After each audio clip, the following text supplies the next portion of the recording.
Saan galing? CR ako. You wouldn't believe who I saw inside. Don't tell me.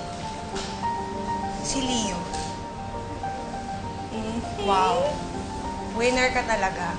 Isipin mo yung tadhana pa ang nagdala sa'yo ng first love mo. Hindi ko na siya first love, no? Siya ang una at huling lalaking minahal ko ng totoo. Okay, sige. Gets ko na. In love ka pa rin sa kanya. Unfortunately, he's married. Sayang. Married, but seemingly unhappy. May ganong statement?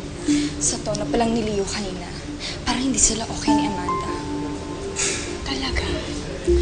People are most honest when they're drunk, Bianca. So, ngayong nagkita na kayo ni Leo, anong pinaplano mo? Oh my God. May pinaplano ka. Uulitin ko lang sa'yo, ha? Married na si Leo. Kasal na siya. Finders keepers, losers sweepers.